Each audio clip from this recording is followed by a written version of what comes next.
Assalamualaikum warahmatullahi wabarakatuh. Anak-anak kelas 9, kembali lagi kita bertemu dalam mata pelajaran Bahasa Indonesia. Kali ini merupakan pertemuan yang kedua ya anak-anak. Dalam pertemuan yang kedua ini kita juga tetap akan membahas tentang teks laporan percobaan. Pada pelajaran di pertemuan yang pertama ya, kita telah membahas tentang pengertian, kemudian apalagi anak-anak? Oke, ciri-ciri teks laporan percobaan ya. Kemudian apalagi anak-anak? Kemudian fungsi dan tujuan dari teks laporan percobaan ya. Kemarin kalian sudah juga mengerjakan tugas yang pertama dari Ibu ya, yaitu ada 5 pertanyaan yang berkaitan dengan teks laporan percobaan. Nah, anak-anak, pada pertanyaan yang pertama ya, itu kalian ditanya tentang tujuan dari teks laporan percobaan ya anak-anak. Ya, kalian sudah menjawab. Jawabannya kalian mengungkapkan tentang apa anak-anak? Tentang tanaman hidroponik. Nah, sebetulnya yang dimaksudkan, di sini Ibu sedikit mengevaluasi tentang jawaban-jawaban dari kalian ya. Nah, jawaban kalian sudah baik ya. Sudah baik, tapi perlu ada sedikit pelurusan atau sedikit Ibu memberikan refleksi ya anak-anak ya, memberikan satu tanggapan tentang apa yang kalian jawab ya. Sebetulnya di sini yang dimaksudkan dari apa tujuan teks laporan percobaan itu adalah bukan pada teksnya yang dimaksudkan ya, tetapi tujuan kita membuat teks laporan itu untuk apa gitu lah anak-anak ya. Nah, sementara kemarin yang kita cermati yaitu pada contoh ya, pada contoh itu kita sudah mencermati bahwa yang dimaksudkan di situ ada tanaman hidroponik, pertanian dan sebagainya ya anak-anak ya. Nanti Ibu tayangkan kembali. Nah, di situ berarti kita punya tujuan. Apa tujuannya? Kita menulis teks laporan percobaan itu. Nah, tentunya anak-anak kita itu akan memberikan ini tadi. Nah, ini kita akan memberikan sumber informasi kepada masyarakat. Jadi yang tepat adalah jawabannya itu ini. Sebagai tujuannya sebagai sumber informasi. Nah, selain itu juga mempunyai fungsi yang lain atau mempunyai tujuan yang lain, yaitu sebagai bukti apa? Bahwa kita sudah melakukan percobaan, mencoba menanam dengan cara hidroponik itu ya anak-anak ya. Jadi ini jawaban yang nomor 1 perlu diperbaiki ya. Kemudian pada soal itu juga ada apa itu? Nah, ini cermati kembali ya. Ini contohnya. Nah, tujuannya kalau kalian kan tadi kemarin memberikan jawabannya, dalam dunia pertanian tanam hidroponik jadi inovasi yang diklaim mampu menghemat air tanpa perlu menggunakan media tanah, menanam tanaman dan seterusnya ya anak-anak ya. Nah, ini sebetulnya dimaksudkan bukan itu anak-anak ini ya. Lalu berikutnya di sini yang ditanyakan lagi tentang ragam bahasa anak-anak ya. Kita cermati, memang kalian juga benar menjawabnya. Ada yang menjawab menggunakan kata bilangan, menggunakan kata bersinonim, berantonim, ya. Itu bagus, benar, tidak salah, ya. Namun perlu dilengkapi lagi, anak-anak. Apa kelengkapannya? Ya, kita cermati pada kalimat-kalimat ini. Pada kalimat-kalimat yang digunakan pada teks laporan percobaan di sini, yang kita pakai adalah bahasa yang beragam resmi, ya. Jadi yang beragam resmi. Kemudian, ya, selain beragam resmi, di sini juga, ya, resmi itu apa? Resmi berarti baku, menggunakan kata-kata yang tidak menyalahi aturan-aturan kaidah penggunaan bahasa Indonesia yang baik dan benar, ya, sesuai dengan ejaannya, ya. Kemudian ada satu lagi yang perlu kita perbaiki, yaitu apa? Istilah. Ya, istilah itu apa? Istilah itu sesuatu kata yang digunakan, ya, suatu kata dalam bahasa Indonesia yang digunakan di dalam bidang-bidang tertentu. Ada dalam bidang pertanian, ada bidang teknologi, ada bidang kedokteran, dan lain-lainnya. Nah, kalau di sini apa istilah yang digunakan? Nah, ini anak. Ada ya anak ya.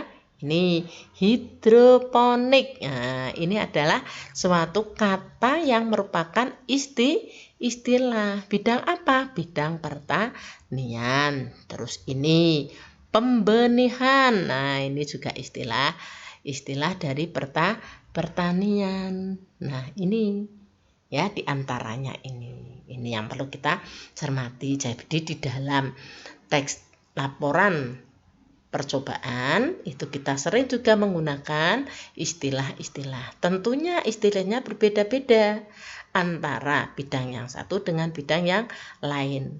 Tinggal apa yang kita buat di dalam penelitian tersebut. Gitu ya anak-anak ya. Jadi ini mengulas kembali tentang materi dalam pertemuan yang pertama, ya. Nah, jadi perlu kalian cermati kembali ya. Ini ya tujuannya, yang dimaksudkan dengan tujuan kita menulis laporan percobaan. Ya, apa tadi anak-anak? Tujuannya yaitu tujuannya untuk memberikan informasi dan sebagai bukti. Ya, sedangkan istilah ini ada di antara istilah pertanian. Lalu apalagi ragam bahasa yang digunakan adalah ragam bahasa resmi. Yang lain sudah benar itu jawaban kalian ini, ya, hanya perlu ditambahkan, ya. Nah, pada kali ini kita akan mempelajari apalagi anak-anak, masih tetap berkaitan dengan teks laporan percobaan, tetapi dengan materi yang berbeda, yaitu apa? Menyimpulkan isi teks laporan, ya. Apa itu sih sebetulnya menyimpulkan atau membuat kesimpulan itu apa? Ya. Nah, kesimpulan itu adalah ringkasan isi teks yang memuat informasi yang dibahas dalam teks secara singkat, jelas, dan padat, dan mudah dipahami. Ya. Jadi di sini meringkas. Kalau misalnya kita itu punya ini, contohkan gampangannya itu kertas, itu kalau dilipat-lipat menjadi kecil. Yang tadinya satu folio tidak bisa dimasukkan di dalam saku, tapi bisa kalau dilipat-lipat menjadi bisa dimasukkan ke dalam saku. Tapi nanti masih utuh kan ya anak-anak ya isinya ya. Nah, ini maksudnya. Jadi meringkas teks itu isinya masih utuh. Pokok-pokoknya yang utuh, ya. Tapi kalimat-kalimatnya itu tentunya sesuai dengan kita. Ya, kalimatnya dirangkai yang jelas, padat, singkat, dan mudah dipahami. dipahami. Ya. Sampai di sini paham ya anak-anak ya pengertian dari kesimpulan ya. Kemudian contohnya ini contoh kalimat kesimpulan. Ya. Virus corona merupakan wabah baru yang berbahaya karena dapat menyebabkan penyakit parah bahkan kematian pada manusia. Ini kesimpulan anak-anak ya, kalimat kesimpulan ya. Nah, ini contohnya kalimat kesimpulan berarti ringkes ya, jelas, padat tapi bisa dipahami ya. Untuk membuat supaya mudah kita membuat kesimpulan ya, itu kita bisa melakukannya dengan cara bagaimana? Langkahnya adalah pertama membaca teks yang akan kita simpulkan secara keseluruhan. Kita akan membuat ringkasan apa? Kita akan membuat kesimpulan apa? Maka dalam membaca teksnya itu harus penuh. Tidak hanya saya mau membaca bagian atas saja, saya akan membaca bagian akhir saja. Soalnya bagian akhir biasanya merupakan simpulan. Baca aja yang akhir. Nah, ini tidak bisa. Ya, tapi untuk membaca, untuk membuat kesimpulan, teks itu harus dibaca secara utuh, secara menyeluruh. Tidak tanggung-tanggung, tidak tengah-tengah saja, tidak. Beda dengan kita mau makan roti atau kita akan menulis dari atas saja, dari bawah saja, kita cuil dulu yang depan, yang pinggir dulu, tidak bisa. Ya. Jadi harus dibaca secara urut dari atas sampai akhir, dari awal sampai akhir. Bahkan dari judulnya pun harus kita ketahui. Siapa yang menulis pun harus kita ketahui itu. Ya. Kemudian yang kedua, anak-anak, langkah membuat kesimpulan yang kedua yaitu menentukan gagasan pokok atau pikiran utama dari setiap paragraf dalam teks yang akan kita simpulkan. Kalian tahu kan gagasan pokok atau pikiran utama? Nah, gagasan pokok atau pikiran utama itu adalah sesuatu pikiran atau sesuatu isi pokok yang ada di dalam setiap paragraf. Nah, caranya bagaimana? Dalam setiap paragraf ya, itu mesti ada pokoknya. Nah, kadang di awal kalimat atau di akhir kalimat atau di tengah bisa atau awal akhir. Ini gagasan pokok atau pikiran utama dalam setiap paragraf. Nah, menentukannya di sini. Kalau kalian ingin mudah untuk menentukan gagasan pokok, itu kita cari dulu kalimat utamanya. Karena biasanya pada kalimat utama terdapat gagasan pokok atau pikiran utama. Nah, di sini cirinya bagaimana itu? Jadinya kalau pada kalimat pertama itu diterangkan oleh kalimat yang kedua dan seterusnya, maka berarti kalimat utama ada pada awal kalimat. Misalnya ini anak-anak ya. Daun sirih sangat banyak manfaatnya.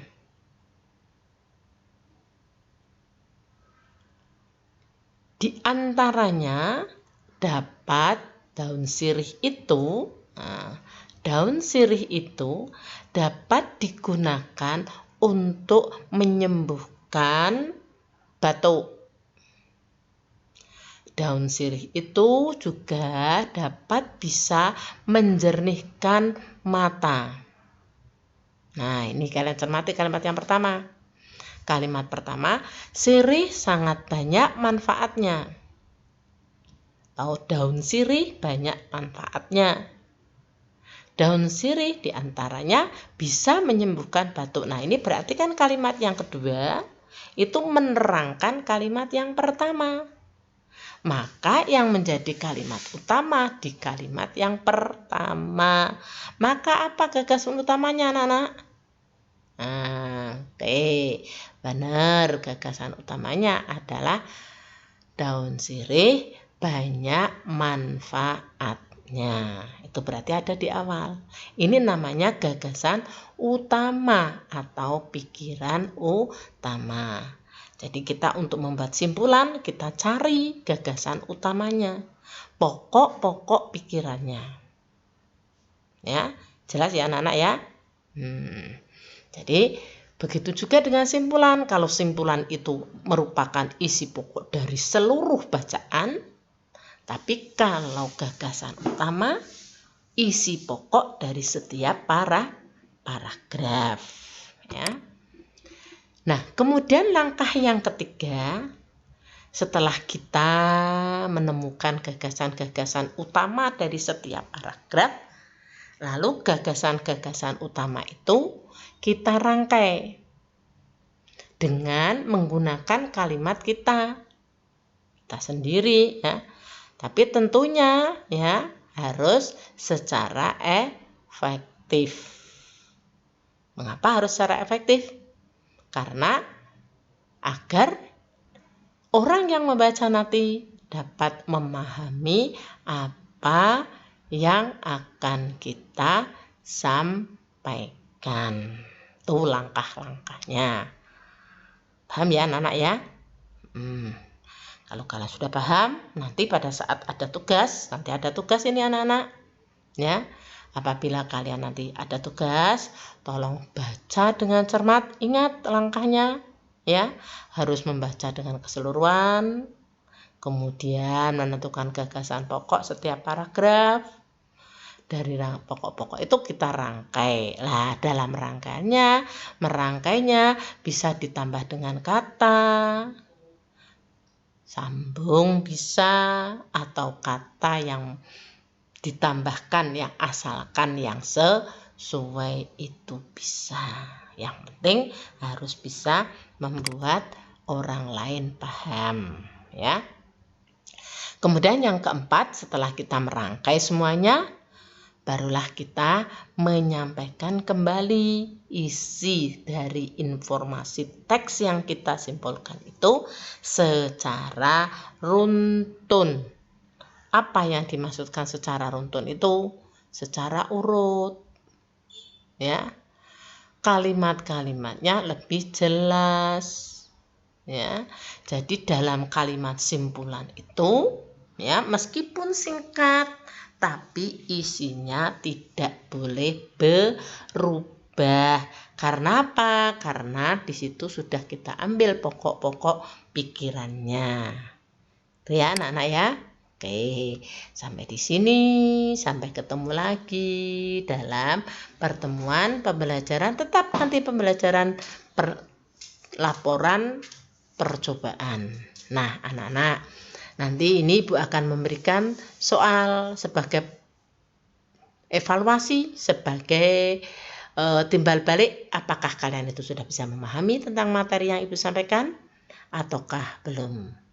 Nah, anak-anak, kalau kalian ada materi yang belum paham, yang perlu kalian tanyakan, kalian bisa menuliskannya di kolom diskusi pada aplikasi psikologi kalian.